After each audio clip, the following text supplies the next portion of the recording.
అభికి phone చేయండి. అభి చెప్పాడు కదా ఒకవేళ తను మనల్ని టార్చర్ చేస్తే ఫోన్ చేయమని. తొందరగా అభికి ఫోన్ చేయి. Just call him. నేను ఇప్పుడే ఫోన్ చేస్తాను అభికి. అక్క, అభిని మనం తప్పకుండా పిలుద్దాం. ముందు నువ్వు ప్రజ్ఞను అడుగు, తను తన మీద చేయిందుకు చేసుకుందని. అవునవును, నువ్వు నా కాబోయే కోడల్ని చెంపదెబ్బ ఎందుకు కొట్టావు? ఈ ఇంట్లో పని వాళ్ళని కూడా ఎవరు ఇంతవరకు కొట్టలేదు. కానీ నువ్వు అభికి కాబోయే భార్య మీద చేయి చేసుకున్నావా? ఏం కావాలి ప్రజ్ఞ నీకు? ఇప్పుడు ఈ ఇంట్లో మేము స్వేచ్ఛగా తిరగడానికి కూడా లేదా? ప్రతిదీ నీకు నచ్చినట్టే జరగాలా? తిరగడానికి నాకేం అభ్యంతరం లేదు, కానీ నేను లేకుండా నా గదిలోకి వెళ్ళడం తప్పు. ఇన్ఫాక్ట్ అది పెద్ద క్రైమ్. బావుంది. ఆ రూమ్ ఉందే, అది నా తన్నుకి కాబోయే భర్త గది కూడా. కాబోయే భర్తది. భర్త కాబోతున్నారు, ఇంకా కాలేదు కదా. ఎప్పటి వరకు భర్త అవ్వరు అప్పటి వరకు తను ఆ గది చుట్టుపక్కల కూడా నాకు కనిపించడానికి వీల్లేదు. ఇదేం కండిషన్ అసలు? అంటే నువ్వు తనుని ఎందుకు కొట్టావో అది చెప్పు. నువ్వు మాటలతో అయినా చెప్పొచ్చు కదా, చెంపదెబ్బ కొట్టాల్సిన అవసరం ఏముంది? ఎవరికైనా ఒక విషయాన్ని మాటిమాటికి చెప్పినా అర్థం చేసుకోలేదంటే అప్పుడు గట్టిగా చెప్పడం కాదు, చెయ్యెత్తి కొట్టాల్సి వస్తుంది. అండ్ ఐ హోప్ నేను ఈ విషయాన్ని మీకు మాటిమాటికి చెప్పాల్సిన అవసరం లేదేమో. ఏం చెప్పాలనుకుంటున్నావు నువ్వు? నేను చెప్పినట్టు వినాలి, నువ్వు ఆడించినట్టు ఆడాలనా? నువ్వు ఫ్యామిలీ మొత్తాన్ని కంట్రోల్ చేస్తున్నావు, కానీ నన్ను కాదు. అది కాకుండా నువ్వు చెప్తూ ఉంటావు కదా నేను ఫ్యామిలీ మెంబర్ని కాదని. అందుకని ఇంకెప్పుడు ఆర్డర్ వేయడానికి ట్రై చేయకు. చేయి చేసుకోవడం నాకు కూడా వచ్చు. నువ్వు చాలా ఎక్కువగా మాట్లాడుతున్నట్టు అనిపించడం లేదు? ఇప్పుడు నేను అందరికీ చెప్తాను అసలు నువ్వు ఏం చేశావు అని. తను నా గదిలో నుండి ఈ బ్రీఫ్ కేస్ని దొంగిలించడానికి ప్రయత్నించింది.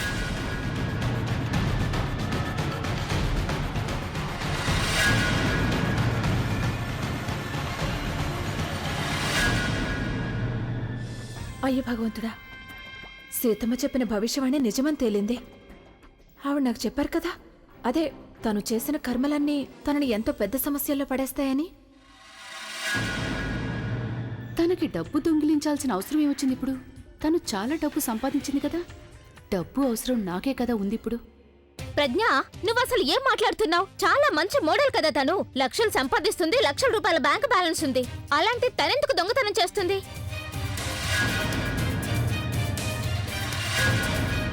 అక్క, నువ్వెందుకు మౌనంగా ఉన్నావు? చూసావు కదా తన్ను మీద తను ఎలాంటి అబద్ధపు నిందలు వేస్తోందో. ఏంటి నువ్వు తన మీద ఇంత పెద్ద నిందని ఎందుకు వేస్తున్నావు అసలు? అవునమ్మమ్మ, అడగండి తన్ని. నేను చాలా పెద్ద మోడల్ని, నాకు చాలా బ్యాంక్ బ్యాలెన్స్ ఉంటుంది కదా, మరి అలాంటప్పుడు నేను డబ్బులు ఎందుకు దొంగలిస్తాను? ఎందుకు దొంగలిస్తాను చెప్పండి.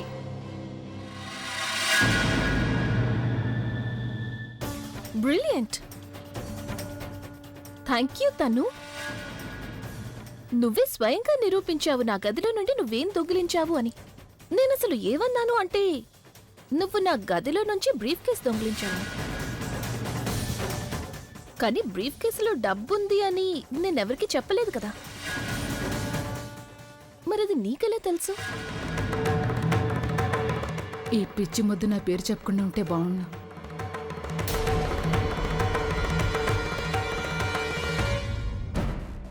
తెలియకుండా ఎలా ఉంటుంది? నా ముందు ఒకతను ఇంటికొచ్చాడు, అతను రఘుకి ఈ బ్రీఫ్ కేస్ ఇచ్చాడు, అలాగే అందులో డబ్బు ఉందని అతను చెప్పాడు. పైగా అప్పుడు నేను ఒకదాన్ని కాదు, అప్పుడు నాతో పాటు ఆలయ కూడా ఉంది. చెప్పాలి, నువ్వు ఉన్నావు కదా నాతో పాటు, చెప్పు.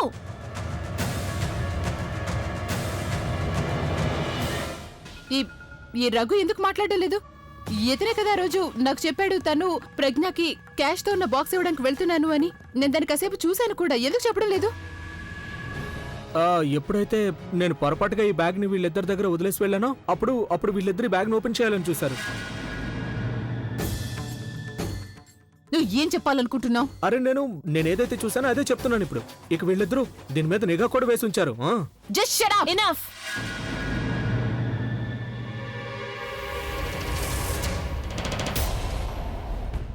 రఘు, నేను నిన్ను అడిగిన ప్రశ్నలకి మాత్రమే జవాబు చెప్తూ ఉండు. అలాగే. ఇప్పుడు నువ్వే స్వయంగా నిరూపించావు కదా నువ్వు డబ్బు దొంగిలించడానికే నా గదిలోకి వచ్చావని. నేనలా ఇప్పుడన్నాను? నువ్వన్నావు కదా ఆ బ్రీఫ్ కేసులో డబ్బుందని నీకు ముందే తెలుసు అని. మరి నువ్వు నా గదిలో ఈ బ్రీఫ్ కేసులో నీ మేకప్ సామాన్లు వెతుక్కోవడానికి వచ్చావా?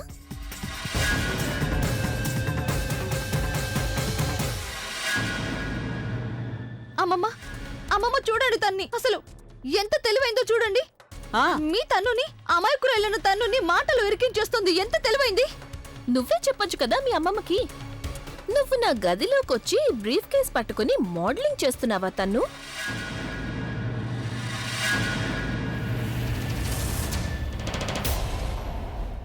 అదే నేను యాక్చువల్లీ ఆ, చెప్పు చెప్పమ్మా.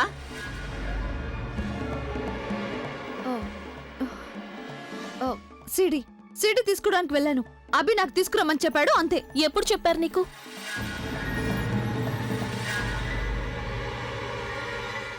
కాసేపటి క్రితమే. కాసేపటి క్రితం ఆయన మా అందరి ముందు బయటికి వెళ్లారు. మరి నీకెప్పుడు చెప్పారు?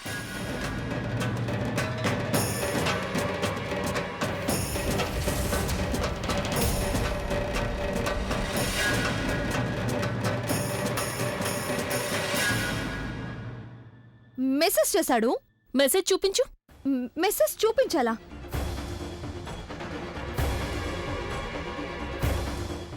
ప్రస్తుతం నా దగ్గర ఫోన్ లేదు. ఎక్కడుందో నాకు తెలీదు. Let me help you. Raghu, తను మేడం ఫోన్ తీసుకురా. ఇదిగో తీసుకోండి. నా ఫోన్ నీ దగ్గరికి ఎలా వచ్చింది? నువ్వు నీ ఫోన్ని డైనింగ్ టేబుల్ మీద పెట్టి మర్చిపోయావు. నాకు అసలు అర్థం కావడం లేదు. ఈ ఫోన్ నీ దగ్గర లేనప్పుడు నువ్వు అసలు మెసేజ్ ఎప్పుడు చదివావు?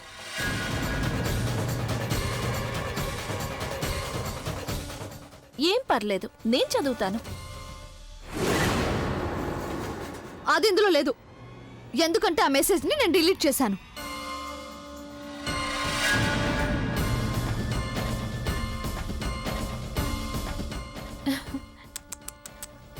ఎన్ని అబద్ధాలు చెప్తావు? నువ్వు ఎన్ని అబద్ధాలు చెప్తే అంతగా ఇరుక్కుపోతూ ఉంటావు. చూడు తన్ను, నువ్వు నీ తప్పుని ఒప్పేసుకో. లేకపోతే నేనేదైనా పెద్ద స్టెప్ తీసుకోవాల్సి వస్తుంది.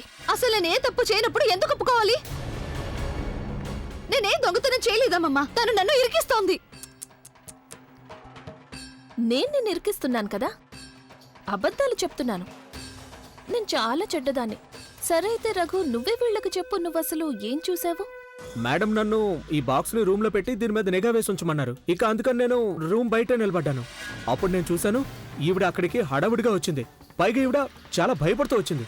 ఎలా అనిపించిందంటే ఎవరైనా చూస్తారన్నట్టు. అప్పుడు తను అటు ఇటు చూసింది. ఇక ఉన్నట్టుండి లోపల రూమ్ లోకి వెళ్ళిపోయింది. మా అందరికీ చాలా బాగా తెలుసు నువ్వు మీ మేడంకి చెంచా గడవని. చూసారమ్మా, ప్రెగ్నెంట్ సెక్రటరీ కూడా ట్రైనింగ్ ఇచ్చింది ఎప్పుడు ఎవరితో ఎలా మాట్లాడాలి అని. అయితే తను అడగండి. ఒకవేళ తను అక్కడే ఉండుంటే మరి నన్ను రూమ్ లోకి వెళ్లకుండా ఎందుకు ఆపలేదు? అడగండి తనని. అవును, నువ్వెందుకు అలా చేశావు? తనకి వ్యతిరేకంగా నీ దగ్గర ఎలాంటి సాక్ష్యమో లేదన్నప్పుడు. నీకు సాక్ష్యం కావాలి కదా అమ్మమ్మ?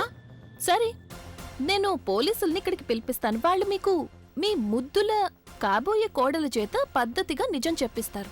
తర్వాత తన గురించి నిజం అందరి ముందు బయటపడుతుంది.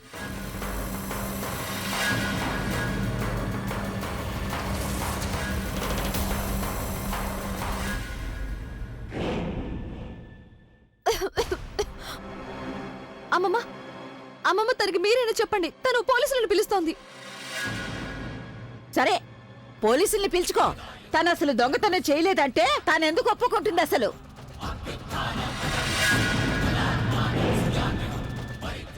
అమ్మమ్మ మీరేమంటున్నారు? తను పోలీసులను పిలవబోతోంది. నేను ప్రెగ్నెంట్ గా ఉన్నాను. ఈ పరిస్థితుల్లో మీరు నన్ను పోలీసులకు అప్పగిస్తారా? అమ్మమ్మ, అమ్మమ్మ వద్దు. కొంచెం ఆగు. నువ్వెందుకు భయపడుతున్నావు? ఇందులో నీకేం నష్టం కలుగుతుందమ్మా? చెప్పండి అమ్మమ్మ. అలాగే, పిలుచుకో పోలీసుల్ని. ఎవరైతే నిజాయితీగా ఉంటారో వాళ్ళకి ఎప్పుడు ఏవీ కాదు. సరే, మీకెలా అనిపిస్తే అలా.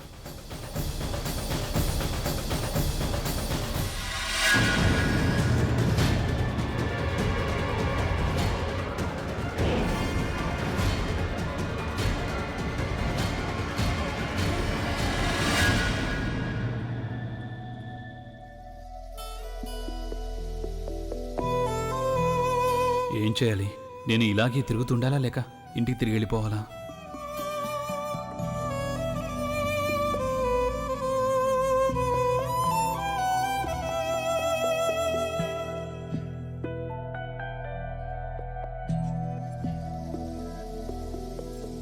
నాలో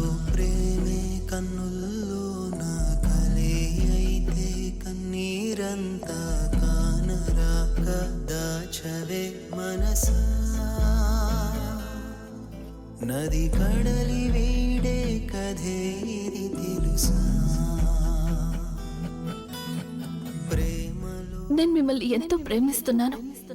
కురిసేనా వానైతానే తడిపేన నిలువునా నన్నే చెలి చెలి కోసం ఈ చిరువాస నాలో ప్రేమే కన్నుల్లో నా కలే అయితే కన్నీరంతా కానరా excuse me mister Abhishek Mehra, మీరు బహుశా ఏదో పొరపాటు పడుతున్నట్టున్నారు. నాకు అసలు మీ ఫ్యామిలీ మీద ఇంట్రెస్ట్ లేదు, మీ పెళ్లి మీద లేదు. నేను ఇక్కడికి నా ప్రాపర్టీ అలాగే నా డబ్బు కోసం వచ్చాను. దాన్ని మీరు నీళ్లల్లా ఖర్చు చేస్తున్నారు. ఇప్పుడు ఇదంతా కూడా నాది, ఇక ఎవరు ఏమీ చేయలేరు.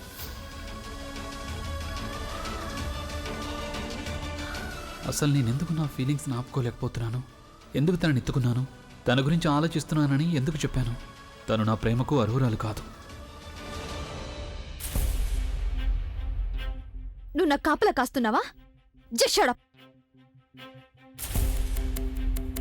పోలీసులకి నేను ఫోన్ చేశాను. ఇప్పుడు నీ దగ్గర ఎంత టైం ఉందంటే పోలీసులు స్టేషన్ దగ్గర బయలుదేరి ఇంటికి రావడానికి ఎంత టైం పడుతుందో అంత.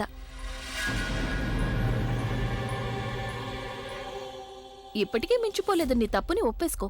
దానికి బదులుగా నేను నువ్వు జైలుకి వెళ్లకుండా ఆపుతాను. జైలుకైతే నువ్వే వెళ్లాల్సి ఉంటుంది. ఎందుకంటే అందరికంటే పెద్ద దొంగవి నువ్వే. మీ అందరికీ తన మీద అనుమానం రావడం లేదా? ముందు తను మోసం చేసి ఈ ప్రాపర్టీ మొత్తం తన పేరు మీద రాయించుకుంది. ఇప్పుడు నన్నే దొంగ అంటోంది. అందరికంటే పెద్ద ఫ్రాడ్, దొంగ, ఇంకా చీటర్ తనే కదా. I agree. అలాగే నీకు ఒక విషయం తెలుసా తన్ను? నువ్వు నీ శిక్ష అనుభవించి బయటకు వచ్చిన తర్వాత అన్నిటికంటే ముందు నా మీద కేసు పెట్టు. అయినా నేనిప్పుడు దాని గురించి ఆలోచించడం లేదు. నేనిప్పుడు ఏం ఆలోచిస్తున్నానంటే అన్ని రోజులు నువ్వు జైల్లో ఎలా ఉంటావు అని. ఓ సారీ సారీ సారీ, రోజులు కాదు, నెలలు కాదు. నువ్వైతే సంవత్సరాలు ఉంటావు కదా. మరి నీ బిడ్డ సంగతి? తను నీ బిడ్డ జైల్లో పుడితే నువ్వందరికీ ఏమని జవాబు చెప్తావు? అంత పెద్ద రాక్ స్టార్ బిడ్డ జైల్లో పుడతాడా?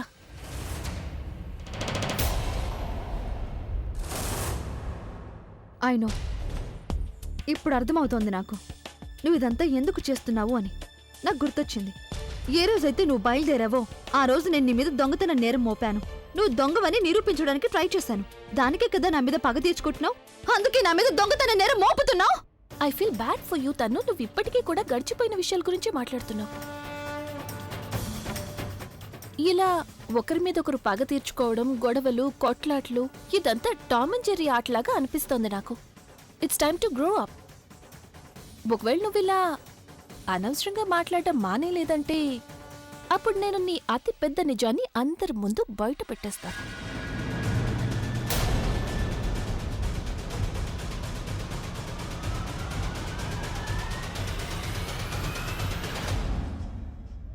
తనే నిజం గురించి అంటోంది. ఏ నిజం? అసలు నువ్వు ఏం చెప్పాలనుకుంటున్నావు? నేను నీ గురించి చాలా చెప్పాలనుకుంటున్నాను తన్ను. వదిలి, చాలా టైం పట్టేస్తుంది. అలాగే నేనేదైనా మొదలు పెట్టాను అంటే దాన్ని సగంలో వదిలిపెట్టను. అసలే విషయం లేనప్పుడు అది సగంలో ఎలా ఆగిపోతుంది? నువ్విప్పుడు ఏదైతే చేస్తున్నావో దాని గురించి అభికి తెలిసిందంటే, నువ్వు నా విషయంలో ఇలా చేస్తున్నావని అభికి తెలిస్తే తను నిన్ను ఏం చేస్తాడో నువ్వు ఊహించలేవు. ఒక్క నిమిషం. అభి, అభి కిందకి రా. అభి! తన్ను తన్ను తన్ను అసలు నీ జ్ఞాపక శక్తి ఇంత తక్కువగా ఉందేంటి? కాసేపటి క్రితం నువ్వే స్వయంగా అన్నావు ఆయన ఇంట్లో లేరు అని. ఆయన నీకు మెసేజ్ చేశారు, అలాగే ఏదో సీడీ అడిగారు అని చెప్పావు. కానీ ఇప్పుడు నువ్వు స్వయంగా ఆయన పిలుస్తున్నావు. అదేంటంటే తన్ను, నువ్వు టీవీలో యాక్టింగ్ చాలా బాగా చేస్తావు, కానీ పర్సనల్ లైఫ్లో నీకు ఒక్క అబద్ధం కూడా సరిగ్గా చెప్పడం రాదు. కానీ నువ్వు చాలా చక్కగా అబద్ధాలు చెప్తున్నావు. ఏం మాస్టర్ ప్లాన్ వేసావు నువ్వు? అంటే నువ్వు ఇదంతా కావాలనే అభిని ఎక్కడికో బయటికి పంపించావు. ఇక తన ద్వారా నువ్వు నాకు మెసేజ్ చేయించావు. ఆ తర్వాత ఈ మొత్తం drama. You know what, let me call Abhi. తను రాగానే అంతా తెలిసిపోతుంది. The number you are trying to call is switched off. Switch off. I'm so sorry. కానీ డ్రామా ఇప్పుడు నీదే అంతం అవ్వబోతోంది తన్ను. పోలీసులు కాసేపట్లో ఇక్కడికి వచ్చేస్తారు. నన్ను భయపెట్టడానికి ప్రయత్నించొద్దు.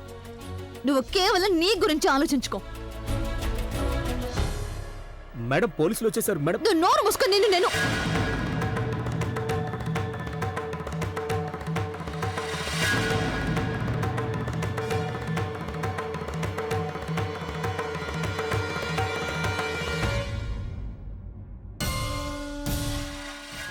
ఆఖరిసారి చెప్తున్నాను, నీ తప్పును నువ్వు ఒప్పేసుకో, లేకపోతే నీకు మాట్లాడే అవకాశం కూడా దొరకదు.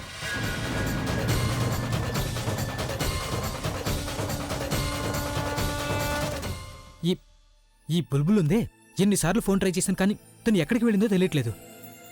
నేనేం చేయాలి? ఎవరిని అడగాలి?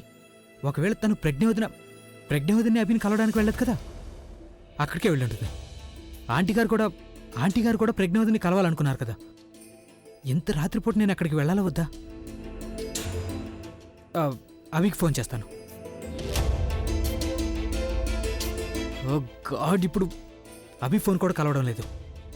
బహుశా నేను అక్కడికి వెళ్ళడమే మంచిది అనుకుంటా. ఇక్కడ ప్రజ్ఞ అంటే ఎవరు? నేనే. మీరు దొంగతనం గురించి కంప్లైంట్ ఇచ్చారు కదా, ఎక్కడ దొంగ? ఇదిగో తనే దొంగ. తను నా గదిలో నుండి బ్రీఫ్ కేస్ దొంగిలించడానికి ట్రై చేసింది. నువ్వు చేసేది కరెక్ట్ కాదు ప్రజ్ఞ. నువ్వు ఇప్పుడు ఏదైతే చేస్తున్నావో దానికి నువ్వు చాలా చాలా బాధపడాలి. మీరు తన అమాయకపు మొహం చూసి మోసపోకండి ఇన్స్పెక్టర్ గారు. తను చాలా మొండిది, మీరు చాలా కష్టపడాల్సి ఉంటుంది. అంత సులభంగా తను నేరాన్ని ఒప్పుకోదు. అలాగే మీరు కాస్త జాగ్రత్త. మేడం ప్రెగ్నెంట్ గా ఉన్నారు. తీసుకుపదండి విని. వద్దు వద్దు, ఒక్క నిమిషం ఆగండి.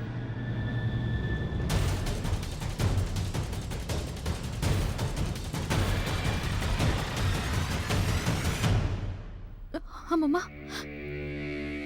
నాకు తెలుసు మీకు నా మాట మీద నమ్మకం ఉంది, కానీ మీరు కూడా నాలా ఏమీ చేయలేరని. అమ్మమ్మ, నేను దొంగతనం చేశాను కాబట్టి ఇప్పుడు జైలుకి వెళ్ళడం లేదు. నేను నిరపరాధన నిరూపించుకోలేకపోతున్నందుకు నేను జైలుకి వెళ్తున్నాను. అమ్మమ్మ, ఇక్కడ ఏదైతే జరుగుతుందో నేను కోరుకుంటున్నాను మీరు అభి వచ్చాక చెప్పాలని. తనకు మొత్తం అంతా చెప్పండి, ప్రజ్ఞ నన్ను ఏ విధంగా ఇరికించిందో అని. నాకు తెలుసు నేను జైలుకి వెళ్ళిన వార్త విని తను చాలా బాధపడతాడు, ఏమాత్రం తట్టుకోలేడు. కానీ అమ్మమ్మ, మీరే తన్ని చూసుకోవాలి. లేకపోతే తను కోపంలో ఏవైనా నిర్ణయం తీసుకుంటే అది నాకు అస్సలు ఇష్టం ఉండదు. ఇక మీరు నా గురించి కంగారు పడకండి. నేను ఇప్పుడు ఇక నుండి బయటకు వెళ్ళగానే తన సంగతి తెలుస్తాను. అవికున్న లక్షల కోట్ల మంది ఫ్యాన్స్ కి నేను అంతా నిజం చెప్పేస్తాను. అప్పుడు వాళ్ళు ఏం చేస్తారంటే అప్పుడు వాళ్ళ ఇంటిని నాశనం చేస్తారమ్మమ్మ. వాళ్ళు ప్రజ్ఞకి వ్యతిరేకంగా ధర్నాలు చేస్తారు. తన ఇంటి నుండి బయటకు వెళ్ళగానే అందరూ తన మీద రాళ్ళు విసురుతారు. అమ్మమ్మ, మీరు నన్ను ఆశీర్వదించండి. అప్పుడు నేను ఇంటికి తిరిగి రాగలను. నన్ను ఆశీర్వదించండి అమ్మమ్మ.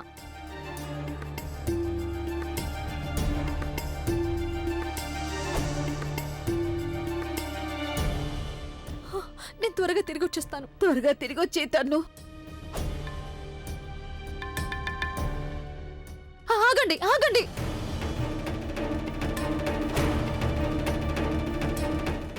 ఆలియా,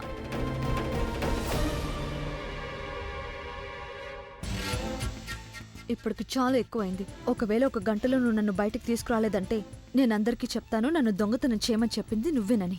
నేను ఏదో ఒకటి చేసి నిన్ను ఒక్క రోజులో బయటకు తీసుకొచ్చేస్తాను, కానీ నువ్వు నోరు విప్పావంటే మర్యాదగా ఉండదు చెప్తున్నాను. Thank you so much Alia, thank you so much.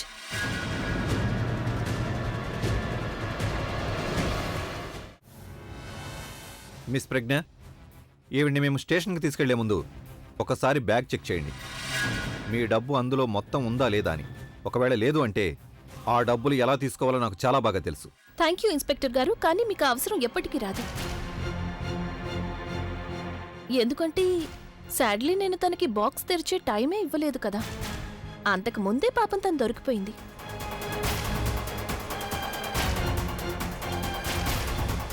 అయినా ఒకసారి మీరు చెక్ చేసుకోండి, ఎందుకంటే నేను అన్నీ చూడాల్సి ఉంటుంది. ఓకే.